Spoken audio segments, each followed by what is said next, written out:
झारखंड मुक्ति मोर्चा के महासचिव सह प्रवक्ता सुप्रियो भट्टाचार्य ने आज एक प्रेस कॉन्फ्रेंस का आयोजन किया, जिसमें उन्होंने भाजपा के द्वारा जमीन को लेकर जो मुख्यमंत्री हेमंत सोरेन पर आरोप लगाए जा रहे हैं उसको अनर्गल बताया और बौखलाहट बताया। साथ ही साथ उन्होंने महिला आरक्षण बिल को लेकर कहा कि बिल का जब ड्राफ्ट आएगा तभी हम इस पर कुछ बोल पाएंगे। क्या कुछ उन्होंने कहा, आइए आपको सुनाते हैं। आज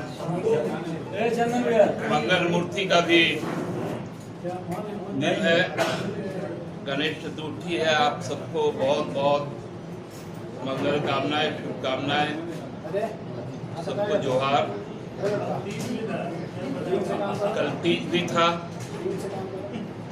तीज में भी आशीर्वाद हम लोगों को प्राप्त हुआ है। अब तो लगता है कि त्योहार और पर्व शुरू होने जा रहा है। केवल त्योहार ही नहीं शुरू हो रहा है, लोकतंत्र का भी त्योहार अब सामने आ गया।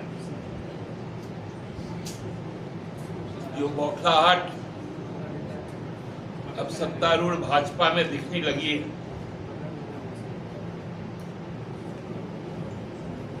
कि हमारे पार्टी के कार्यकारी अध्यक्ष और राज्य के लोकप्रिय मुख्यमंत्री हेमंत सोरेन जी जब से इंडिया के समन्वय समिति के सदस्य बने तो हमको लगता है कि भाजपा में अजीब तरह का एक बौखलाहट आ गया। भाजपा को अब ये रास्ता दिख नहीं रहा कि झारखंड से कैसे भागे, इसलिए चारों तरफ से एक प्रोपोगेंडा, एक नैरेटिव गढ़ने का काम हो रहा है कि डिफेसमेंट करो।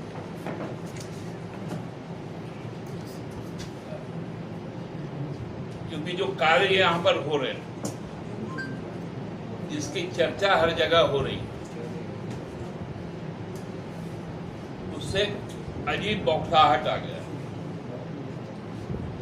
कल आप सबने देखा होगा नेशनल स्पोक्सपर्सन बीजेपी का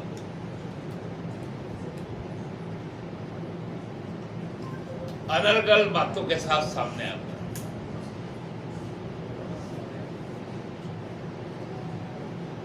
अब अपने राज्य सरकारों की जो घोटाले, चाहे वो गुजरात के हो, चाहे उत्तर प्रदेश के हो, और मध्य प्रदेश का तो कीर्तिमान रहा है व्यापम का,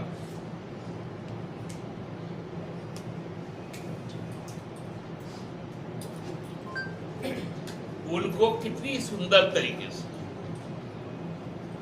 क्योंकि प्रधानमंत्री जी कहते हैं कि 70,000 करोड़ का एनसीपी का अजीत पवार का घोटाला हुआ,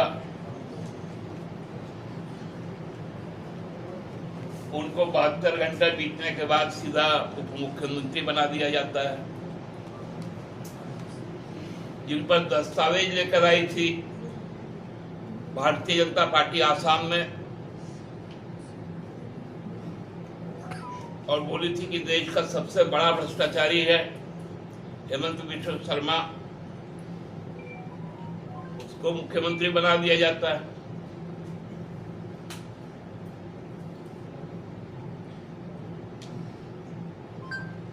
उसी तरह कल उनका बौखलाहट हम लोगों के सामने है।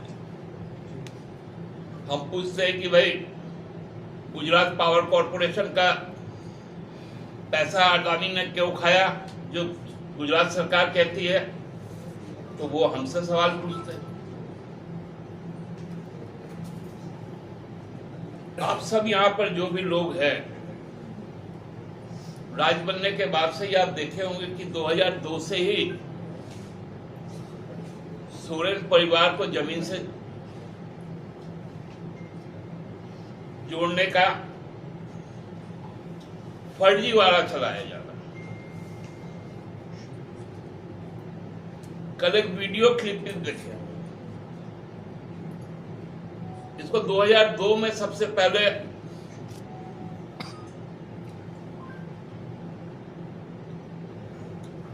तत्कालीन जो प्रदेश अध्यक्ष थे भाजपा के,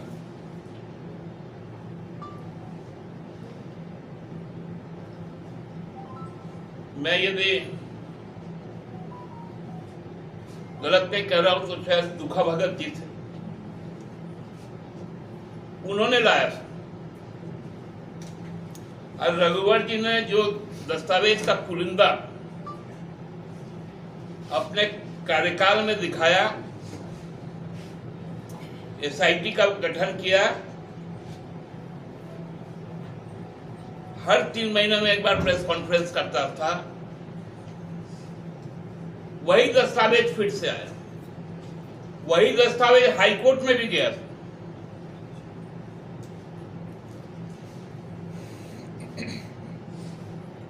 जिसपे हाईकोर्ट ने फटकार लगाते हुए जो प्रार्थी थे उन पर फाइन कर दी, पेनल्टी किया।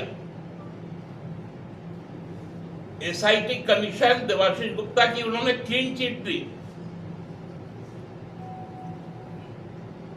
केवल क्लीन चिट नहीं दी, उनका रिपोर्ट में कई भाजपा के नेताओं का नाम शामिल हो गया।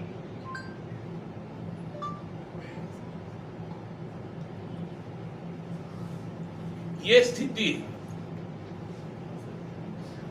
आप हेमंत सोरेन से इतना बौखला क्यों गए?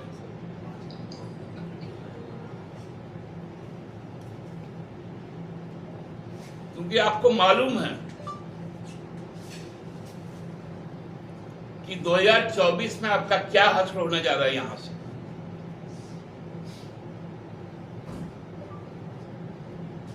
पहले कोरोना में असहयोग,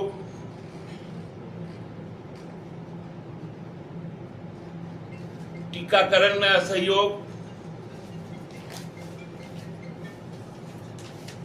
हमारे जो मिनरल्स का रॉयल्टी है उसको रोकना, फिनांस कमीशन के हमारे पैसे को जबरदस्ती काट कर डीवीसी को दे देना,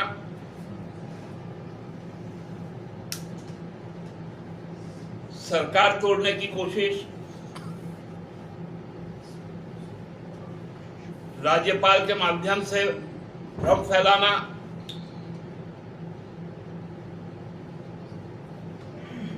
केंद्रीय जांच एजेंसियों से भ्रम फैलाना, अब राष्ट्रीय स्तर पर झूठ बोलना, ये एक सतत प्रक्रिया बन गई है।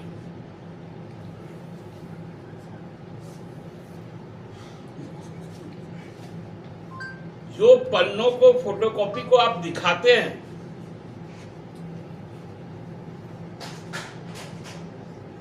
आपके मुख्यमंत्री दिखाते थे, आप उसी फोटोकॉपी को फिर से दिखा रहे हैं। जो वीडियो वो सुनाते थे उसको आप फिर से सुना रहे हैं।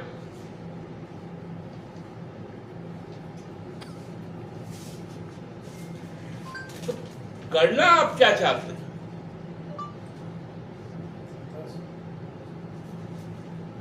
आप करना यही चाहते हैं कि लोग इन्हीं बातों पे उलझ जाए। लेकिन यहां तो सरकार प्रतिबद्ध है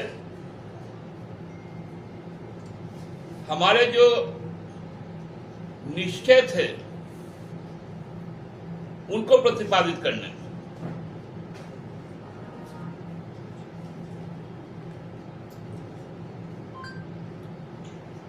आपको जिनसे जांच करवानी हो जांच करवाइए, लेकिन जांच गुजरात का भी मुद्रा कोर्ट का होना चाहिए।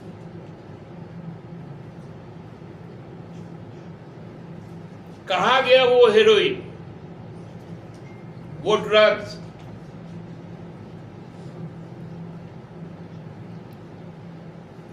और किसके माध्यम से आया था?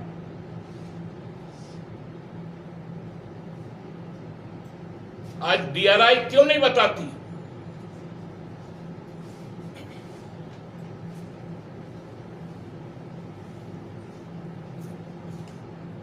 पूरा का पूरा मध्य प्रदेश सरकार को खरीदकर बनाया गया। कर्नाटक में तो उनको उठाकर मुंबई में ले जाके बंद कर दिए गए विधायक। महाराष्ट्र में तो गजब हुआ, लोग विधानसभा से निकला सीधा गुजरात पहुंच गया, गुजरात से निकला गुवाहाटी पहुंच गया, गुवाहाटी से निकला गोवा पहुंच गया,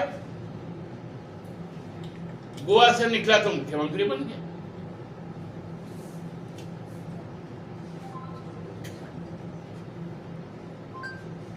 ये इनको नहीं दिखता और ये सोचते ये देश जानता भी नहीं। अब तो छत्तीसगढ़ में ये हाल है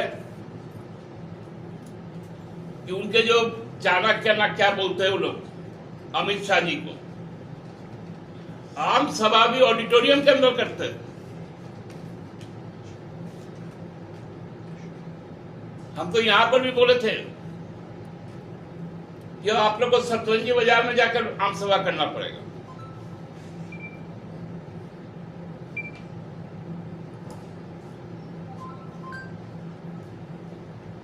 ये स्थिति है आज के दिन की। जो म्यूनिसिपल चुनाव लड़ने के लिए गए थे हैदराबाद में, जब हैदराबाद में हमारे इंडिया के नेता राहुल जी ने जब हुंकार भरी, तो आप देखे होंगे, हम कह सकते हैं कि भारत का सबसे बड़ा जनसभा कल हुआ, परसों हुआ।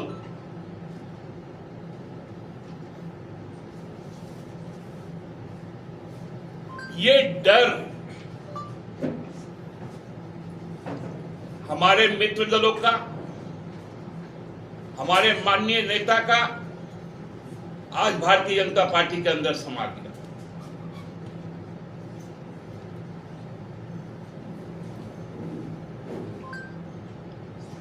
ये चीजें सही नहीं होती है। व्यक्तिगत आक्रमण सही दिशा नहीं होता है। आपका राजनीतिक विरोध है हमसे,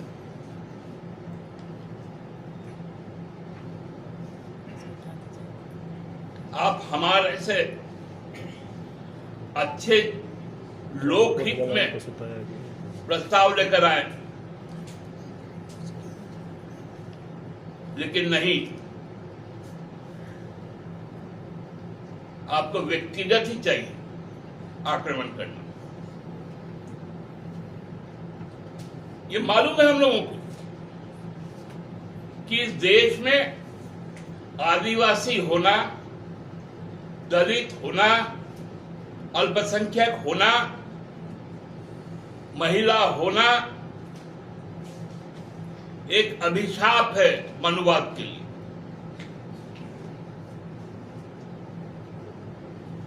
और इसका अंदेशा बाबा साहब ने 1946 में अपने पार्लियामेंट्री डॉक्यूमेंटेशन कमेटी की बैठक में कहा था कि हम यदि आर्थिक और सामाजिक समानता नहीं दे सकते तो केवल और केवल राजनीतिक समानता से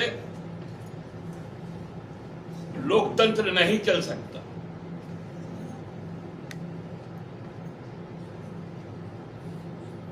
यह अंदेशा उनको था और आज इसीलिए जो मनुवादी पोषक तत्व है उनके गन पॉइंट पर आदिवासी होता है, उनके गन पॉइंट पर दलित होता है, उनके हिट लिस्ट में महिला होती है, अल्पसंख्यक होते हैं। भाजपा के इस जघन्य मिथ्या प्रचार का हम लोग निंदा करते हैं और जनता के बीच जाकर इसका डटकर मुकाबला करेंगे।